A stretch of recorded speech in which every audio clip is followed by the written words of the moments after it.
এক নাম্বার আমল হচ্ছে কালিমায়ে শাহাদাত পাঠ করা। কি পড়া? নবীজি সাল্লাল্লাহু আলাইহি সাল্লাম একবার সাহাবায়ে কেরামদেরকে সামনে রেখে বললেন, ও আমার সাহাবীরা, তোমরা কি জানো তোমরা যে আমল করতেছো জান্নাতে যাওয়ার জন্য, কিন্তু জান্নাতের 8টা দরজা আছে, কিয়ামতের ময়দানে এই 8টা দরজায় একজনকে ডাকবেন। সাহাবায়ে কেরাম বললেন, ইয়া রাসূলুল্লাহ, সে কে? তখন নবীজি সাল্লাল্লাহু আলাইহি ওয়াসাল্লাম বলছেন, সে হচ্ছে তোমাদেরই ভাই আবু বকর সিদ্দিক রাদিয়াল্লাহু তাআলা আনহু।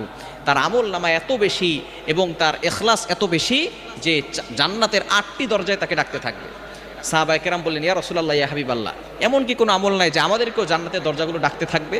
তখন নবীজি সাল্লাল্লাহু আলাইহি সাল্লাম বললেন, সে জান্নাতের দরজা ডাকার জন্য তোমরা একটা আমল করবে, সেটা হচ্ছে ওযু করার পরে তোমরা এই শাহাদাত আঙ্গুলটা আকাশের দিকে তাক করে তোমরা বলবে, আশহাদু আল্লা ইলাহা ইল্লাল্লাহু ওয়াহদাহু লা শারীকা লা ওয়া আশহাদু আন্না মুহাম্মাদান আবদুহু ওয়া রাসূলুহু, অর্থাৎ কালিমায়ে শাহাদাত পাঠ করবেন।